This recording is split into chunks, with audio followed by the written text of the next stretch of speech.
Hallo et bienvenue dans ce nouveau cours. C'est vrai que ça fait 2 mois que je n'ai pas publié de vidéo sur YouTube, mais sache que je publie quotidiennement sur mon compte Instagram et je donne des exercices quotidiennement sur la story Instagram.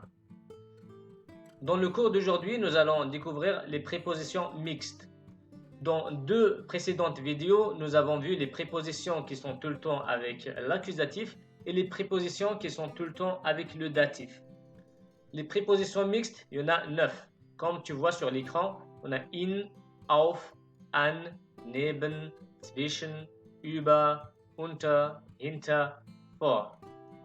Et aussi, tu vas découvrir pourquoi j'ai choisi l'animal, le caméléon, pour cette miniature.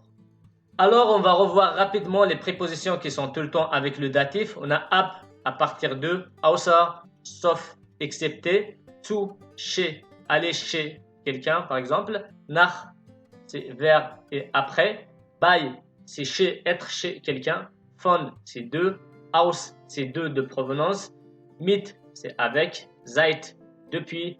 Gegenüber, en face. Les prépositions qui sont tout le temps avec l'accusatif sont bis, jusqu'à, durch, à travers, par, für, pour, ohne, sans, gegen, contre, autour d'eux. Je te mets en description la playlist qui parle de ces prépositions.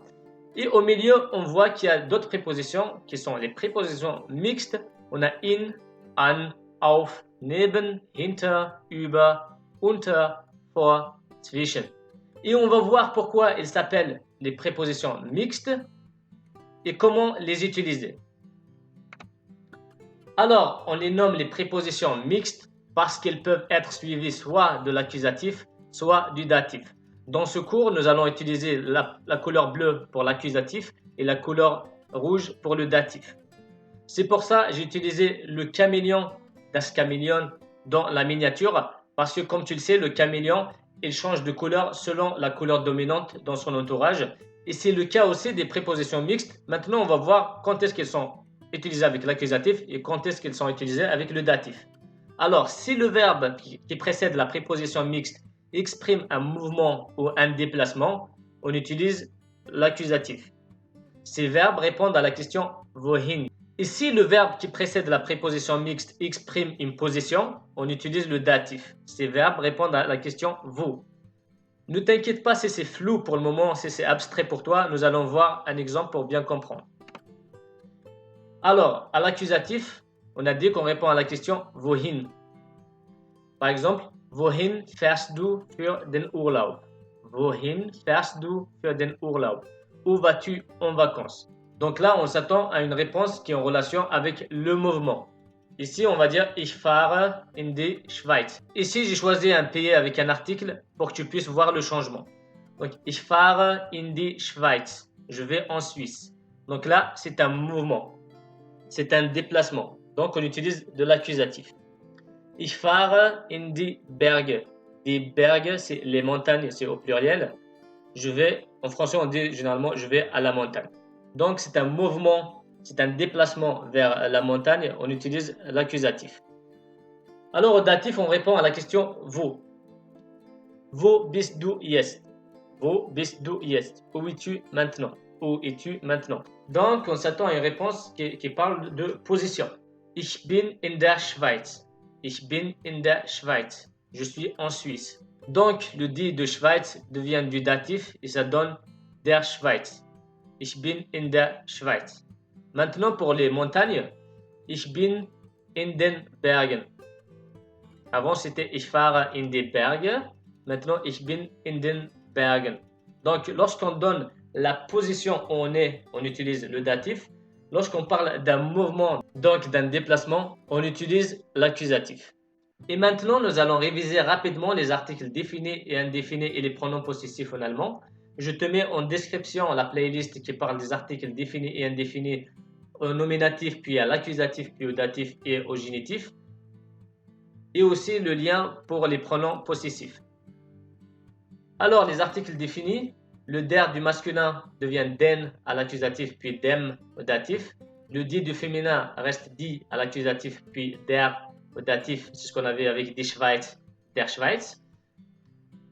Au neutre, le das reste das à l'accusatif, puis dem au datif. Le die du pluriel reste die à l'accusatif, puis den au datif et le nom prend n à la fin. Les articles indéfinis, le ein du nominatif devient einen à l'accusatif, puis einem au datif. Le eine du féminin reste eine à l'accusatif, puis einer au datif. Le ein du neutre reste ein à l'accusatif, puis einem au datif. Et nous n'avons pas d'article indéfini au pluriel en allemand, alors qu'en français on a des, mais en anglais et en allemand nous n'avons pas ça. Pour les pronoms possessifs, j'ai choisi mein, ça pourrait être dein, sein, unser, etc. Donc mein du masculin devient meinen à l'accusatif, puis meinem au datif. Meine du féminin reste meine à l'accusatif, puis meiner au datif. Mein du neutre reste mein à l'accusatif, puis devient meinem au datif. Meine du pluriel reste meine à l'accusatif, puis meinen au datif et le nom qui prend un n à la fin. Peut-être tu te demandes pourquoi je te fais un rappel de tout ça maintenant, parce que les prépositions mixtes, ils ont besoin soit d'un datif, soit d'un accusatif. C'est pour ça que je te fais ce petit rappel pour que ça soit plus facile pour toi. Si tu connais ces articles par cœur, c'est très bien. Sinon, tu peux utiliser ce tableau comme référence. On commence par la première préposition mixte, in. À l'accusatif, on a dit qu'on répond à la question wohin. Exemple, die Schülerin geht in die Schule. Die Schülerin geht in die Schule. L'élève va à l'école. Donc, on répond à la question où va l'élève. Donc, il y a un mouvement, il y a un déplacement vers l'école. Wohin geht die Schülerin? Die Schülerin geht in die Schule. Donc, c'est de l'accusatif. Au datif, on répond à la question wo. Donc, on s'attend à une position. Exemple, die Schülerin ist in der Schule. Die Schülerin ist in der Schule. L'élève est à l'école. Donc, on répond à la question wo ist die Schülerin? Où est l'élève? L'élève est à l'école. Die Schülerin ist in der Schule. Donc là, c'est une position. C'est pour ça qu'on utilise le datif. Ici, on n'a pas de déplacement, on n'a pas de mouvement. La deuxième préposition mixte, c'est auf. À l'accusatif, der Hund springt auf das Bett. Der Hund springt auf das Bett. Le chien saute sur le lit. Donc là, il y a un déplacement, il y a un mouvement. Supposons que le chien il est par terre et maintenant il saute où? Il saute sur le lit. Donc, wohin springt der Hund? Der Hund springt auf das Bett. Donc, il y a un mouvement, il y a un déplacement. On utilise l'accusatif. Au datif, ça répond à la question wo. Der Hund sitzt auf dem Bett. Der Hund sitzt auf dem Bett. Le chien est assis sur le lit. Donc ici, il n'y a pas de mouvement. Il est assis. C'est une position fixe. Et ça répond à la question wo sitzt der Hund? Der Hund sitzt auf dem Bett. La préposition mixte an, à l'accusatif meine Schwester hängt ihr Foto an die Wand. Meine Schwester hängt ihr Foto an die Wand. Ma soeur accroche sa photo au mur. Ici, c'est l'action d'accrocher la photo au mur. Donc, c'est un mouvement. C'est pour ça qu'on utilise de l'accusatif. Et ça répond à la question wohin hängt meine Schwester ihr Foto? Meine Schwester hängt ihr Foto an die Wand. Maintenant, au datif, das Foto meiner Schwester hängt an der Wand. Das Foto meiner Schwester hängt an der Wand. La photo de ma soeur est accrochée au mur. Ici, il n'y a pas de mouvement, la photo est accrochée. Donc, ça répond à la question wo hängt das Foto meiner Schwester? Das Foto meiner Schwester hängt an der Wand. La photo de ma soeur est accrochée au mur. Là, le verbe hängen s'utilise avec l'accusatif et avec le datif pour dire l'action d'accrocher à l'accusatif et le fait que ça soit déjà accroché au datif. La préposition mixte neben. À l'accusatif, mein Vater stellt den Regenschirm neben den Schrank. Mein Vater stellt den Regenschirm neben den Schrank. Stellen, c'est un verbe qu'on utilise tout le temps avec l'accusatif parce que c'est le fait de poser. Donc, mon père pose le parapluie à côté du placard. Donc, le fait de poser, c'est obligé que ça soit un mouvement. Donc, on utilise de l'accusatif et ça répond à la question wohin stellt mein Vater den Regenschirm? Mein Vater stellt den Regenschirm neben den Schrank. Mon père pose le parapluie à côté du placard. Maintenant, au datif, der Regenschirm steht neben dem Schrank. Der Regenschirm steht neben dem Schrank. Le parapluie est posé à côté du placard. Stehen, c'est un verbe qui est tout le temps avec le datif parce que c'est une position. Donc, c'est toujours le contraire de stellen. Stellen, c'est le fait de poser. Stehen, c'est le fait d'être sur place. Le parapluie est posé à côté du placard. Donc, ça répond à la question Wo steht der Regenschirm? Der Regenschirm steht neben dem Schrank. La préposition mixte zwischen. À l'accusatif, der Kellner stellt den Teller zwischen das Messer und die Gabel. Der Kellner stellt den Teller zwischen das Messer und die Gabel. Le serveur pose l'assiette entre le couteau et la fourchette. Et au datif, der Teller steht zwischen dem Messer und der Gabel. Der Teller steht zwischen dem Messer und der Gabel. Ici, on voit que le das de Messer devient dem au datif et le di de Gabel devient der au datif. Et nous avons utilisé le datif parce que c'est une position. L'assiette est entre le couteau et la fourchette. Donc ici, il n'y a pas de mouvement, c'est la position de l'assiette. Donc il est où l'assiette? Il est entre le couteau et la fourchette. La préposition mixte über. À l'accusatif, mein Bruder hängt ein Poster über unseren Spiegel. Mein Bruder hängt ein Poster über unseren Spiegel. Mon frère accroche un poster au-dessus de notre miroir. Donc ici, comme on a vu tout à l'heure avec hängen, c'est le fait d'accrocher, c'est le mouvement où l'on accroche le poster. Au datif, das Poster hängt über unserem Spiegel. Das Poster hängt über unserem Spiegel. Le poster est accroché au-dessus de notre miroir. Et ici, on voit que unseren devient unserem au datif. La préposition mixte unter. À l'accusatif, die Katze geht unter den Tisch. Die Katze geht unter den Tisch. Le chat va sous la table. Donc c'est un mouvement, c'est un déplacement vers sous la table. Donc ça répond à la question wohin geht die Katze? Die Katze geht unter den Tisch. Au datif, die Katze schläft unter dem Tisch. Die Katze schläft unter dem Tisch. Le chat dort sous la table. Ici c'est une position, donc il dort, il ne bouge pas. Donc, on utilise du datif, ça répond à la question Wo schläft die Katze? Où dort le chat? Die Katze schläft unter dem Tisch. La préposition mixte hinter. À l'accusatif, die Kinder sind hinter das Haus gegangen. Die Kinder sind hinter das Haus gegangen. Les enfants sont allés derrière la maison. Donc, ils sont allés où? Ça répond à la question Wohin sind die Kinder gegangen? Die Kinder sind hinter das Haus gegangen. Donc c'est un mouvement, c'est le fait de se déplacer derrière la maison. C'est pour ça qu'on utilise de l'accusatif. Maintenant au datif. Ein kleines Stadion befindet sich hinter dem Haus. Ein kleines Stadion befindet sich hinter dem Haus. Un petit stade se trouve derrière la maison. Un petit stade se trouve derrière la maison. Donc ça répond à la question Wo gibt es ein kleines Stadion? Où on peut trouver un petit stade? On répond ein kleines Stadion befindet sich hinter dem Haus. Un petit stade se trouve derrière la maison. Donc ici, c'est une position. Le stade n'est pas en mouvement, mais il est tout le temps derrière la maison. La dernière préposition mixte est vor. À l'accusatif, ich stelle meine Schuhe vor die Tür. Ich stelle meine Schuhe vor die Tür. Je pose mes chaussures devant la porte. Donc là, c'était l'action de poser mes chaussures devant la porte. Donc, il y a un mouvement, c'est pour ça qu'on utilise de l'accusatif. Maintenant, au datif, meine Schuhe stehen vor der Tür. Meine Schuhe stehen vor der Tür. Mes chaussures se trouvent devant la porte, donc c'est leur position actuelle. Donc, il n'y a pas de mouvement, on utilise du datif. On a vu qu'on est passé de die Tür à der Tür au datif. Voici un petit récapitulatif des prépositions mixtes. Auf, c'est sur, dessus. Über, au-dessus. Unter, sous, dessous, en dessous. Vor, devant. Hinter, derrière. Neben, à côté d'eux. An, à, au, près d'eux, contre quelque chose. Zwischen, entre. In, à, dans, au.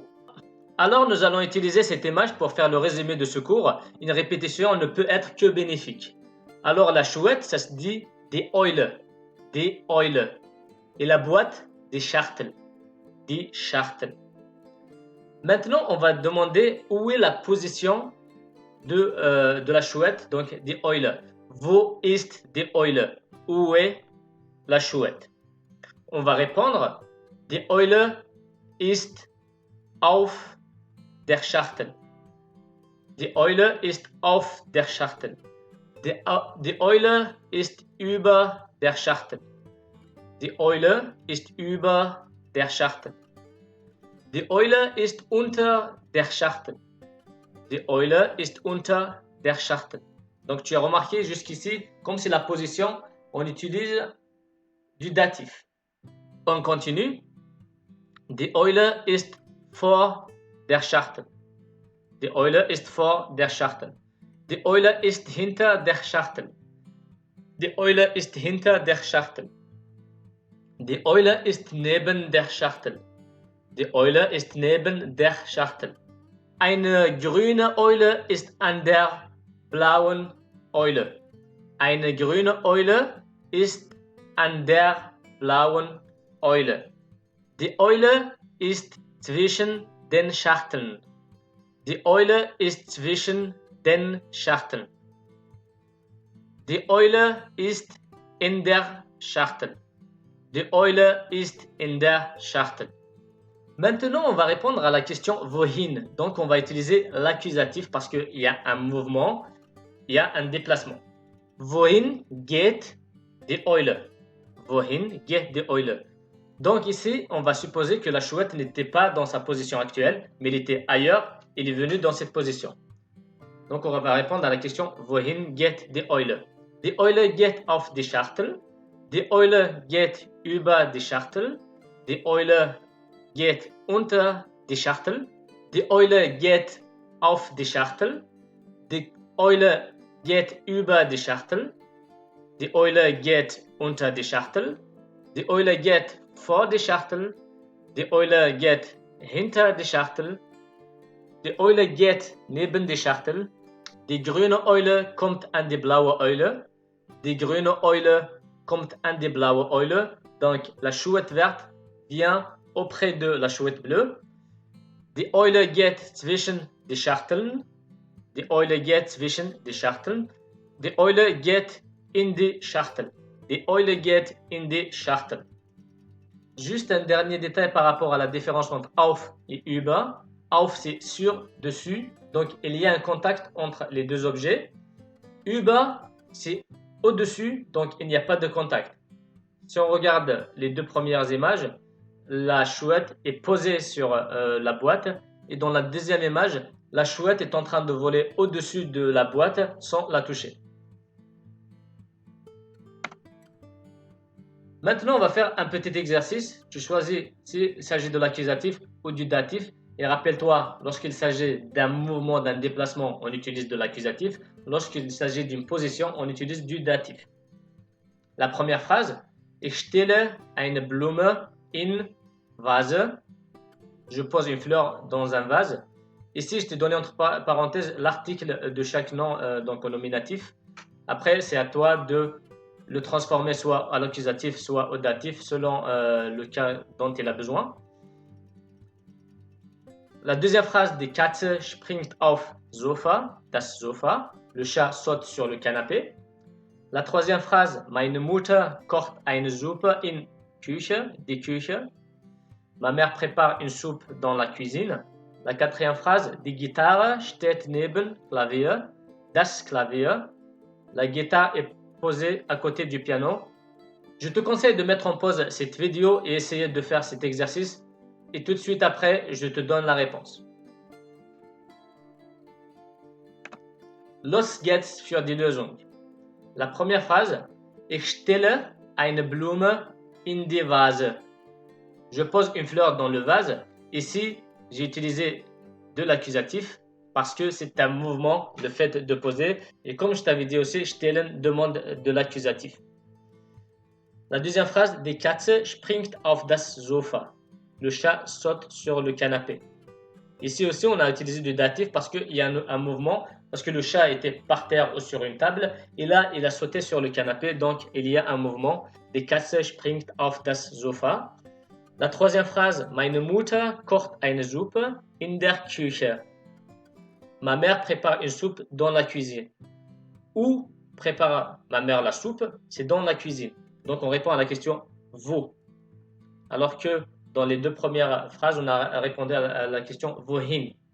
Donc ici, c'est une position. Donc la position de ma mère en ce moment-là, c'est dans la cuisine. Donc il utilise du datif. La quatrième phrase, die Gitarre steht neben dem Klavier.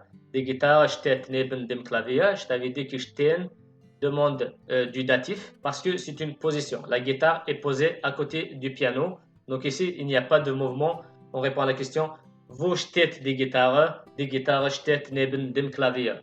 Donc, ce qu'il faut retenir par rapport à les prépositions mixtes, il faut utiliser de l'accusatif lorsqu'il s'agit d'un mouvement et du datif lorsqu'il s'agit d'une position.